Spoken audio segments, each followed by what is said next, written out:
Alright boys, leveling and building the correct champions in Raid is only half of the battle. The other half is getting your artifacts right. So in this video we're going to be covering the best sets that you can be farming in Raid Shadow Legends and where you ought to be farming them, starting off of course with the dungeons. It's a quick disclaimer, dungeon sets are quite situational. First of all, you only really want to be target farming a dungeon if there's something like a tournament active, and for example, in the case of Dragon's Lair right now, there is a speed set bonus drop chance, and the speed set is very, very good in the Dragon's Lair, and so you can target farm it during a dragon tournament, and when speed has an increased drop chance, that's a good time to do it. But the second caveat is, realistically, Ice Golems, Dragon's Lair, Fire Knight's Castle, once you're like a year or two into your Raid Shadow Legends account, the value of actually farming these dungeons for gear that you're planning on actually using on your account kind of goes down and down. It kind of diminishes, right? Simply because you have access to better stuff. That's it really. But for the folks who are still in their first year of their Raid account and might still get some value from these drops, let's go through each dungeon, and I'm just going to pick out, in my opinion, what is the best set that you should be looking out for increased drop chance for. Starting off with good old Fire Knight's Castle, which does have some good sets, right? You can get use cases out of a good curing set, use cases out of a good shield set, crit damage is fine, it's a 2 set as well, so makes it nice and versatile, you know. There's a few good picks in here, man. Regeneration is obviously fantastic on certain champs in the game. Same as stun set, you'll always find a good use out of a nice stun set. But for me, increased drop chance, if you can get it on the Savage set, which I don't know if you guys can see that behind my fat head when I click on this, but ignores 25% of enemy defense. The Savage set is a fantastic kind of early game nuker set to keep an eye out forwards and increase drop chance in the Fire Knight's Castle. A good Savage set with sweet stat rolls, you know, crit rate, crit damage, maybe attack percent or whatever it is you need on your specific nuker. A good Savage set can last you a hell of a long time. Now it will be outscaled by stuff as you move into, you know, the mid and late game and stuff like that, but even still, worth keeping an eye out for, man. I'd say that the Savage set is the winner for Fire Knight's Castle. Feel free to play along down below, by the way. In the Dragon's Lair, I've already kind of spoiled it. Speed set is fantastic, sort of forever. Like, it's so versatile because it's 2 set. Speed is the king of stats in Raid, and so whenever there's a 2x speed drop chance event, and hopefully a tournament event active as well, like right now, it is time to farm Dragon's Lair, right? Speed is kind of going to be king. Also, very, very good indeed is the Accuracy set. Really nice, again, particularly for early game accounts until you have a good amount of perception gear crafted in your forge. Accuracy is just a good stand-in until that time arrives on your account, right? So accuracy is great. Lifesteal, edge cases, destroy, also edge cases. Same with Toxic. Even Stalwart actually does have some uses as well, right? Reduced damage taken from enemy AoE attacks. But yeah, most of these you're going to replace with better sets as time goes on. But yeah, it's always worth having a good Destroy set just lying around. Same with Toxic as well, because you never know when a good champ is going to come along that just fits those sets perfectly. But my pick for the king has got to be Speed and Dragon's Lair, and that just leaves Ice Golem's Peak, which honestly has some very, very weak opening sets here. Resistance, fine, I guess, is very C tier, very niche indeed. The good ones are all really at the bottom. Retaliation is great, especially into a Fire Knight champion, right? So that whenever the Fire Knight swings in, attacks your guy, they have a chance to counter-attack in and knock down some of the Fire Knight's shield stacks. So having a good Retaliation set or two can also help on Clan Boss as well with certain champions. Not bad. Cursed and Provoke, also decent. Honestly, don't sleep on them. Make sure that you have a decent amount of these lying around. One thing I will say is if it comes to judging Cursed and Provoke gear for how good it is, try to ignore the accuracy stat a little bit, or at least just bear in mind that placing the Hex debuff with the Cursed set or the Provoke debuff with the Provoke set, neither of those actually require accuracy to land those item-based debuffs. Just bear that in mind, right? The champs that you're putting these on might still require accuracy anyway, so take that with a grain of salt, but just bear that little fun tip in mind. My winner for this dungeon is going to be the Reflex set. I feel like this is just fantastic, fantastic stuff. 40% chance to reduce a random skills cooldown by 1 turn. This is great on champs where you want to disable, for example, their A3, and have them just spam one skill, like their A2, over and over and over, as much as humanly possible. And honestly, you'd be surprised at how many champs want to do exactly that. They just have one skill that you want them to spam as much as humanly possible in a given fight, right? So yeah, I'd say Reflex is a good one to sort of stockpile and hone in on. As for Spider's Den, a quick aside for that is, I mean, just farm stage 20 as much as you possibly can when there's a tournament active. Use it to make silver. it's an incredible way to make silver. The Spider's Den is. So use it for that. Artifacts sell for so much more than just regular artifacts. Accessory artifacts sell for so much more than regular artifacts. I think that's worth shouting out. Next up, we've got the clan bosses, right? You want to be farming Demon Lord as much as you possibly can if you're a new player and pushing it to higher and higher difficulties as quickly as you possibly can to get your hands on the Immortal and the Cruel sets, both of which are pretty good, but for me, there is a clear winner there. For me, the winner has got to be the Cruel set. It gives increased attack percentage and ignores 5% of enemy defense. It's also only a 2-piece, so as far as your attack-based nukers go, the Cruel set is just honestly quite fantastic. Really good stuff, and you can get a steady supply of this for free every day so long as you are hitting clan boss. Feels pretty good. Now, obviously, you can't pick and choose which one you actually want to target farm, right? With clan boss, it's either going to be Immortal or Cruel. I would say Immortal is actually very good as well.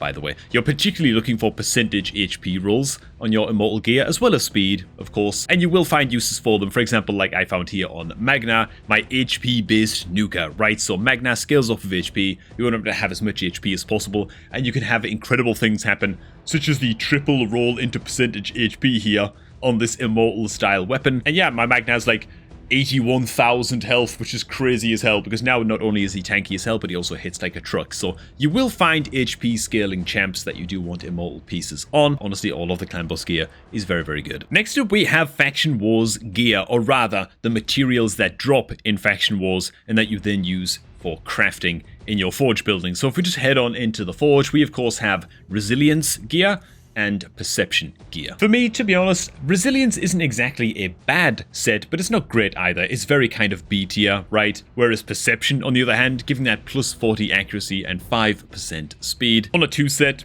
it's so versatile, combines the speeds. It's like an accuracy set with a speed bonus, basically. You know, it's just a direct upgrade to your accuracy set, and it's completely free to farm, so make sure that you're farming the crap out of Faction Wars every single day.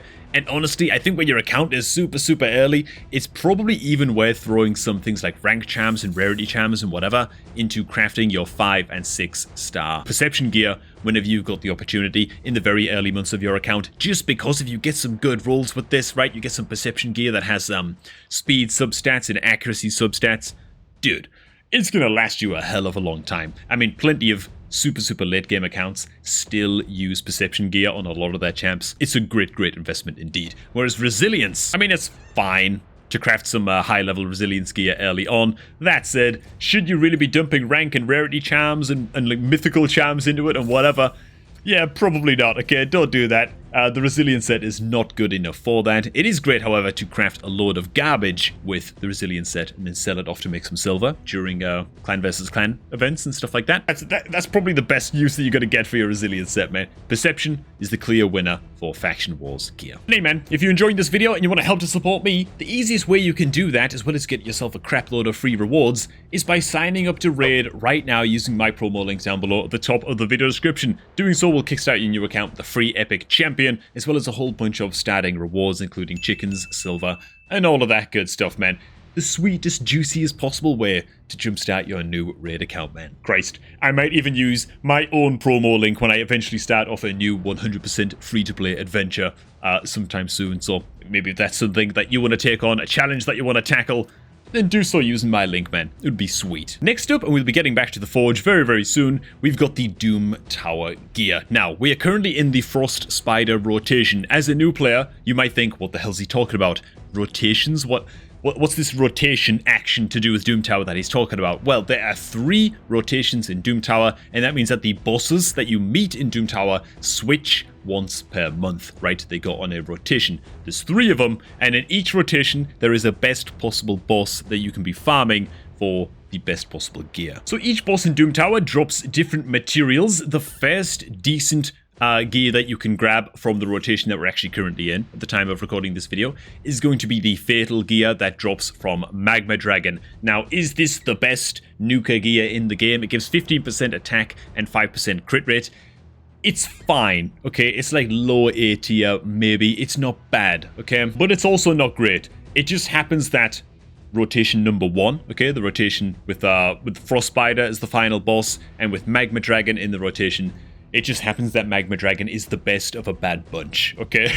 It's not the most impressive gear in the world, but, I mean, should you be using, like, rank charms on it and stuff? Honestly, I'd say no. But if you're gonna target farm something and farm some bosses every single day in the current Doom Tower cycle, which has Magma Dragon in it, it might as well be Magma Dragon in Rotation 1. Next up in Rotation 2, the next set is actually in sight already. It's going to be the Guardian set, where it absorbs 10% of all damage dealt to ally champions and heals by 10% every turn. The Guardian set, again, it's not absolutely incredible by any stretch, but honestly, it's pretty solid. It's definitely a tier above the Magma Dragon set, and to get your hands on the Guardian set, of course, you're going to be farming the Griffin boss, which... yeah, features in Rotation 2. And in the final Doom Tower rotation of bosses, you will get access to the lethal set by killing Dark Fae. Okay, the Dark Fae boss, dude, whenever that son of a gun is active, you gotta push to the hardest difficulty you possibly can against the Dark Fae and farm the crap out of it. The lethal set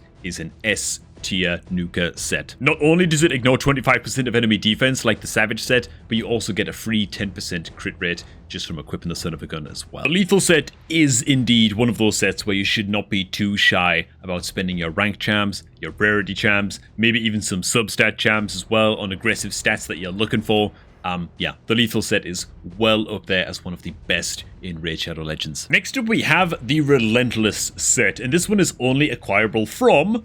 you guessed it, tournaments. Okay, there's a Dragon tournament currently active. I'm almost at the Fusion Champ rewards myself just now. There's a lot of people though competing for the 6-star epic quality Relentless pieces. The Relentless set is kind of amazing on everybody. It's also better than you think in longer fights, right? It has an 18% chance to get an extra turn, each consecutive chance reduced by 45%. Still not that uncommon to get like 2 or 3 extra turns in a row. And the really cool thing about getting an extra turn in Raid is that it effectively reduces the cooldown of your champ's skills by 1 turn, right? Because every time you get a turn, the skills go down by 1, and so if you got a champ, something like Archer Queen here, which, well, I mean, you probably haven't got Archer Queen because I got super lucky to get my hands on her, not gonna lie, but if you got a champ that's got a couple of skills that you want them to spam as much as possible that are on like 3 or 4 turn cooldowns and are super powerful, I don't even have her booked, man, and I feel like I kind of don't need to, at least just yet, because yeah, she's got those couple of skills that are super powerful, and getting an extra turn every now and again with the Relentless set effectively reduces their cooldown by 1 turn. It's just very good indeed. Not to be underestimated at all. Now what I would recommend to get your hands on the Relentless set is, here's my advice, man, here's my trick.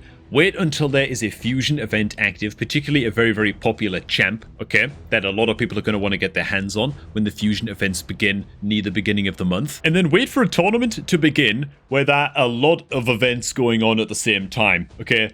Everybody who's taking part in the fusion is going to get into that tournament, they're going to get their fragments or whatever they need from the tournament for the fusion, and they're going to get the hell out of there, okay? And then that leaves you free to kind of blast that tournament and try and get your hands on, you know, one of the top 3 places and get your hands on some Relentless pieces relatively easily compared to how tough it could be. Honestly, I got most of my 6-star Relentless gear when my account was like account level 30 or 35 or something, like really quite low level, just because I watched other people's guides on how to blast tournaments efficiently, right? And so I was just way ahead of the competition, and that's how I got my hands on Archer Queen as well. So learning about tournaments early on if you're a beginner player and yeah, how to blast them efficiently is going to help you out a hell of a lot, man. Alright, we're getting a little bit late again with this one, guys. When it comes to farmable sets that you're not paying cash for, when it comes to the Merciless set, right, you're going to be farming this using by getting boss kills in the Cursed City. And for me, yeah, Merciless has got to be my pick for Cursed City gear. I think that honestly just these piece bonuses are unbelievable.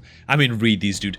At a 1 piece, it's 10% attack. 2 piece crit damage, also a bit of speed. Scrolling all the way down to a 6 piece Merciless set, 35% defense ignorance. Are you actually kidding me with that? It's unbelievable how good this set is. In fact, if you get it all the way up to 9 pieces, and you could be so lucky, dude, it's basically becomes a Relentless set as well. Like, that's unbelievable, dude. 50% chance of getting an extra turn. Relentless set is an 18% chance, right? And so, yeah, I don't know. Is Merciless like the actual best like attack nuka set in the game? By a lot. I kind of feel like it is. Cursed City hard, kill bosses, have a good time. That said, you're probably not going to have that good of a time because it's quite late game, and if you're a new player, you might just be frustrated trying to get Merciless gear, but just, you know what, don't rush yourself, man. It's things like this that are cool to look forward to in the long run on your raid account, man. Don't sweat not having a Merciless set on your 6-month-old account, you know what I'm saying? Next up, heading into the arena modes, we of course have the live arena gear, which does bear mentioning. Again, you can't exactly target farm these, but honestly, they are both pretty sweet sets to get your hands on, and so it's worth getting involved in live arena once you feel your account is ready. And believe me, if you jump into live arena too early, you'll find out pretty quickly. And so welcome to a live arena rewards chessman that may or may not drop some of the Impulse gear as well as some of the Zeal gear. Both of these, honestly, very, very good indeed. High A tier sets, maybe low S tier in some people's view. So Impulse, like a speed set, gives plus 12% speed. That's the blue gear up on the top here. 12% speed, just like a speed set, but also a 12% chance per 2-piece of reducing the cooldown of a random skill by 1 turn. So it's kind of like a reflex set and a speed set kind of amalgamated into one. And the Zeal set provides critical strike damage, 20% per set, as well as plus 3% damage for every 25% health that the using champion has. Basically, Zeal is a damn good set to have available on your nukers, and again, it's free to get your hands on by just farming some live arena every now and again, and the Impulse set is just great for bolstering the speed and getting some cooldown reduction on your supporting champs. And lastly, we come to the Forge Pass gear, which of course, if you want to get your hands on a crap load of legendary supplies on the Forge Pass gear, for example, the Bolster set, then you want to be paying for the Forge Pass. Like I did with the Bolster set, man. If there's one set you want to keep an eye out for on the Forge Pass, and you've got that 20 bucks to drop on the Premium Forge Pass, and you're saving up and you're just not sure which Forge Pass to spend on, then the Bolster set is the way to go. The Bolster set provides a protected, meaning undispellable or unremovable 30% HP ally shield for 3 turns, and heals the wearer by 10% for every 10. The Bolster set will save you well and for a long, long time in basically all areas of PvP in Raid, and so yeah, I mean, it's just damn worth having your hands on, right? Also pretty good is the Slayer set. Would I recommend that you actually go ahead and buy the Forge Pass, the Premium Pass for the Slayer set? I don't know, maybe. It's hard for me to tell you what to do with your money. First of all, you know, I would say that if you're looking to spend in Raid and you're comfortable to spend with Raid and you've got like a monthly budget or something and you can fit the Slayer set into it, then it's a pretty good set to pick up and buy maybe like quite early on in your account, the first like 4 or 5 months in your account, so you get some really, really good nuker gear. Super early days, but realistically, it's not super required, right? You can farm sets that are very, very good, just as good, if not maybe even slightly better than the Slayer set. As with many things when it comes to spending in Raid, it's just comes down to patience, right? Whereas the Bolster set, I feel, is a bit unique because there's really nothing in the game that does anything quite like it in terms of protected shields like this, and so the Bolster set feels, amongst all the Forge Pass sets, feels the most premium. Alright guys, that is about gonna do it. I feel like I've missed something. If I've missed something, put it down below in the comments, so go help your fellow beginners out and stuff like that, man. Because honestly, gearing in Raid is tough. It's rough, man. It's tough to keep track of where to get your hands on all of the gear types and to even know which gear is good. It's a tough time. So hell, if you disagree with anything that I said, or you want to throw some extra tips and pointers in there for the newer folks watching this video, then please do make sure to do so. Thanks for watching, guys. If you're looking to start up a new Raid Shadow Legends account, then make sure to do so by clicking on the promo link down below at the top of the video description to kickstart that new account, your new free-to-play adventure, whatever you're going to use it for, with a free epic champion and a whole bunch of free starting supplies. There you go, man. Thanks for watching.